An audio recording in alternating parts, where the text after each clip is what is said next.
Your party dashes in from the streets at the entrance of the courtyard of the manor itself. That's when the lightning strikes. The shadows give way for a moment. And at the top of the stairs, you see an ogre magi already completing the arc. What's up, nerds and nerdettes and wee little nerdlings all?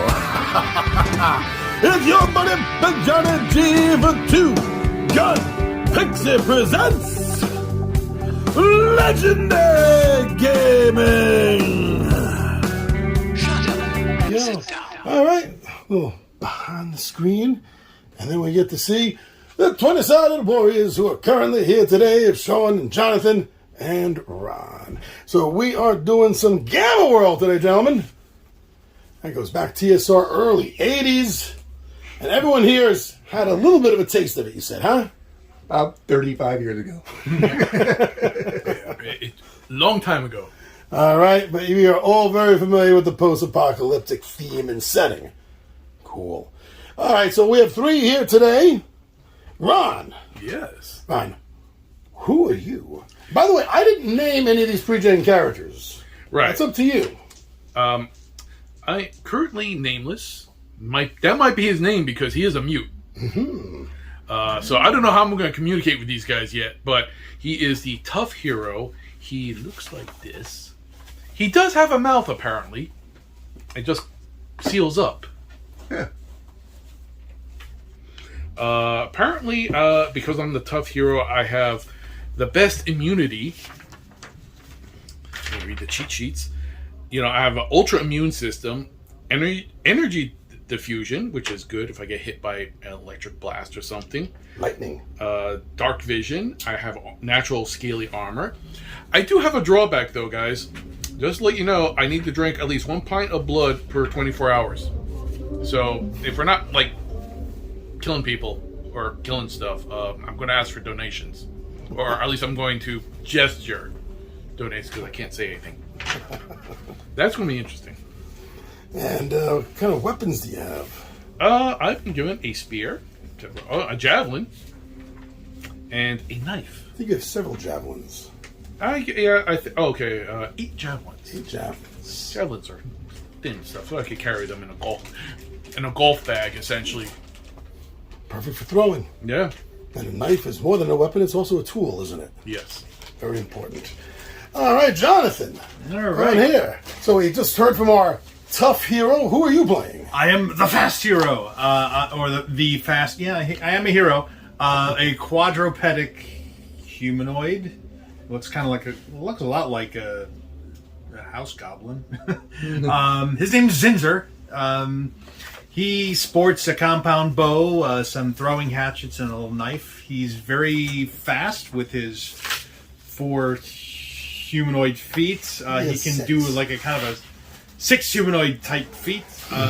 He's got a weird spider climbing ability, and he has enhanced smelling senses with his humongous nose.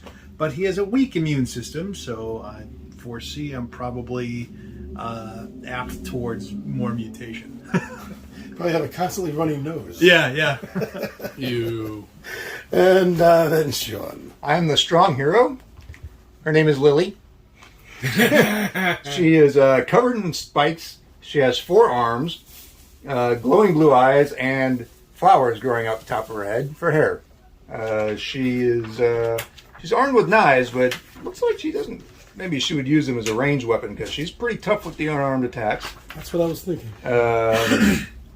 So she also has reinforced muscle and bone, but she is susceptible to cold. So, but with the glaciers melting, that might not be such a problem. So yeah, that's Lily. All right, so this is set 9 generations after, as the tales go, the ancients burned the world with radiation and poison. And now the tribe you're in is in danger. Valley is flooding from a heat wave.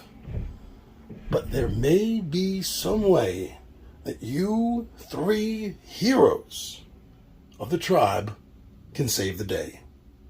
Let's find out, guys. First one was damaged. Okay, so here we are. End of the game. We even have a change of the scenery here as they got into the silver ship itself. So, so this is a good 4.5 hours or so of a one-shot for Gamma World. Start with Ron. Let's go around. Ron, what do you think of the game? What happened? What's going on? Well, very entertaining. Very entertaining. You know, once again, D20. It's something we're used to. It's trying to get into the thought process because we're in like a post-apocalyptic world. Essentially, we're blown back to the Stone Age. So, like a lot of the stuff that we know we're running into, we can't really just say. We have to pretend that we don't know what we're doing, what it is, like the remote control. Whatever it was. It was a remote control. Yeah. Or the flashlight, which is the light stick. You know, it was one of those things where we're kind of like, yeah, we got to play along. So, other than that, it was very enjoyable. How did you like running your pre-gen character? Oh, it was pretty cool. It kind of sucked not being able to talk because I'm a mute, so I can't really communicate. And obviously, not having diplomacy as a skill at the end didn't really help out either. But other than that, that was pretty good having just someone to jump in with. Glad you enjoyed it, Ron. Jonathan, not always here for all the games, but you have been enjoying some of the one-shots. Yeah. So what did you think of Gamma World? It was great to tap into Gamma World again. I think it's always a fun concept to deal with technology that you might not know exactly what it is. Is it a club? Is it a power weapon? You know, who knows? So you got to make some discovery rolls on it. So that was cute. It was also very fun to deal with the Greys and possibly save civilization and then have it go careening off a cliff when you can't make a diplomacy roll that you need. So that was good.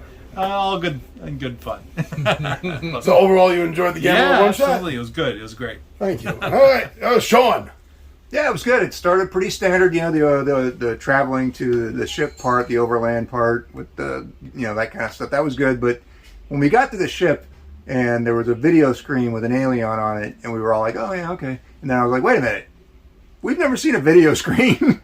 And that kind of helped me put myself in my character's head, thinking that the things in the video screen were on the wall on the other side. That was cute. Like a dog trying to figure out the Yeah, exactly. So that was good. I really liked ripping off the robot's arm and beating it to death with its own arm. That was good. But that's the great thing about role-playing games and the dice factor is, we had a solid diplomacy reasoning train of thought going, but, the dice went really bad.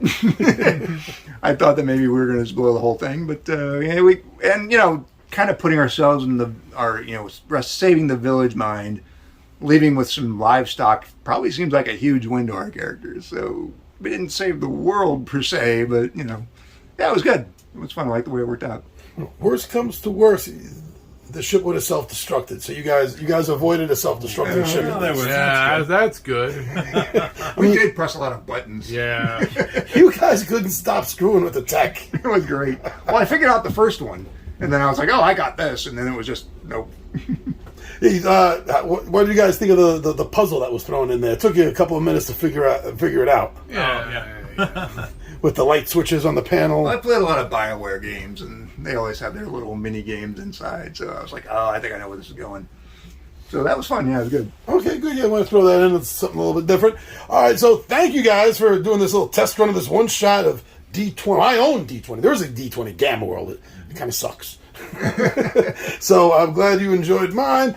And we have a couple more one-shots before we get into Ravenloft for the ongoing campaign. And I want to thank you guys for sitting through these one-shots, giving me time to do things on the side and get Ravenloft ready. So hopefully another couple of weeks, I want to be ready to chuck some more D20s. Awesome. Thanks a lot, guys.